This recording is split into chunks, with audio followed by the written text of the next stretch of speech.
Some thought the idea was insane, but when senior designer Mark Walters learned of it, he jumped on board and started drawing up plans for the Dodge Tomahawk. The project was immediately greenlit. The process by which we fabricated the majority of the parts of the Tomahawk involves using a computer and some CAD software. Basically, I sit down and build an electronic 3D wireframe model of each part and send that data off to a place that does nothing but milling. Once the design was locked, the actual building of the beast took place at RM Motorsports, a vintage race car restoration fabrication shop in Wixom, Michigan, that builds everything from Formula One cars to Model Ts. The bike was built right here in this room from start to finish. We kept the door closed, and it was a big secret. Nobody hardly knew about it. Even people inside Chrysler didn't know about it because they didn't want to get around. And after nearly 6 months of pounding away in total secrecy, the Tomahawk was finally finished and ready for its highly publicized debut at the North American International Auto Show on January 5th, 2003. Well, I guess I should have known better. At the climax of the show, the bike was to be ridden out into a sea of eager reporters by the chief operating officer and second in command at Daimler Chrysler, Wolfgang Bernard. We were all really, really nervous. A lot of things could have gone wrong, you know. Maybe you just stalled the thing on the ramp or something, you know, that would have been really embarrassing. Luckily, the stunt went off without a hitch, and the bike took to the stage like a silver bullet. The audience was in awe.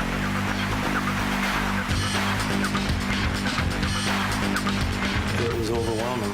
The response it got when they first unveiled it, we were blown away. The Dodge Tomahawk became an instant sensation.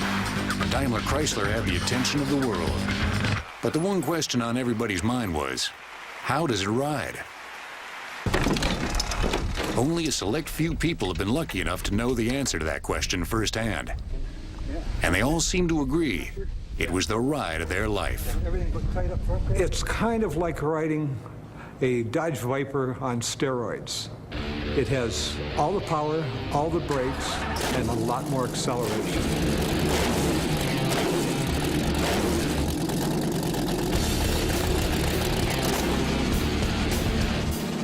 The first time I got on the Tomahawk, I gunned it pretty good. And when I got off, I really was kind of speechless. I was more shaking and kind of white. And I'm no stranger to fast vehicles or even motorcycles, but this thing is really, really fast. The second time, I started to get addicted.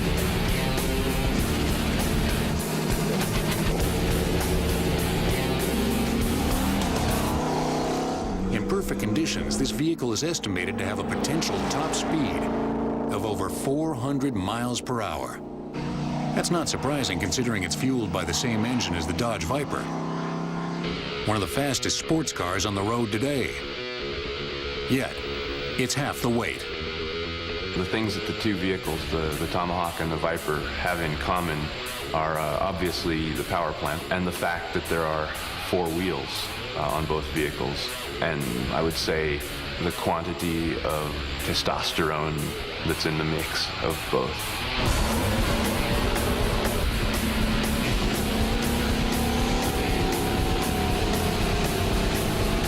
We have yet to stage a drag race between the Tomahawk and a Viper. The Tomahawk weighs much, much less. The Viper has a better contact patch, so it would be very interesting. I think the Tomahawk would come out on top in acceleration vector. Pretty sure it would. Number 2.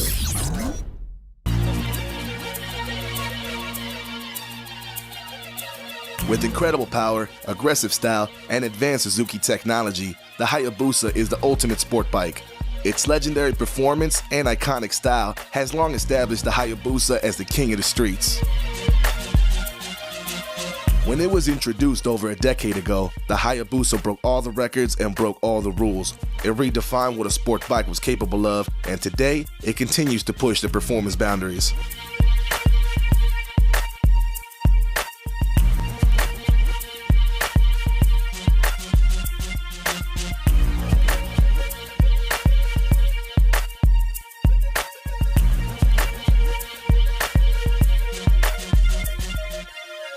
The Hayabusa was designed from the ground up to be the fastest, most powerful production sport bike Suzuki has ever made, and the pursuit of power didn't stop at the engine either. From the aerodynamic bodywork to the race-developed suspension and brakes, the Hayabusa delivers pure performance with aggressive style.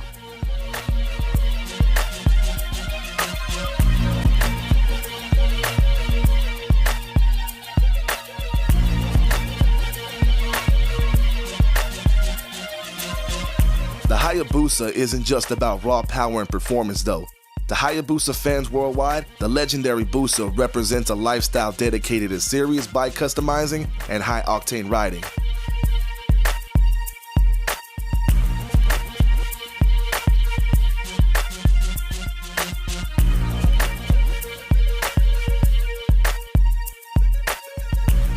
When you want the baddest bike on the block, there's only one option: the original, the ultimate street machine, the Hayabusa.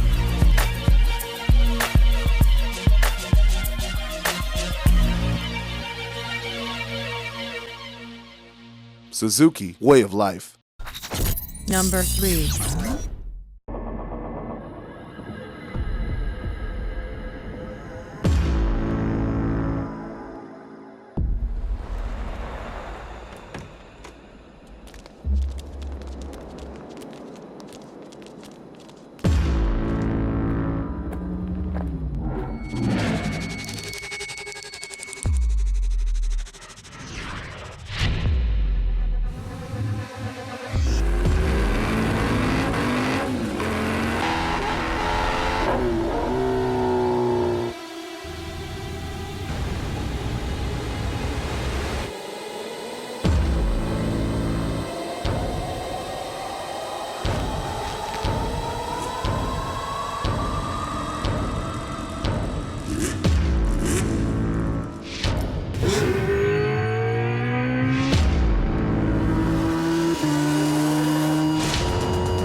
Number 4.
Number 5.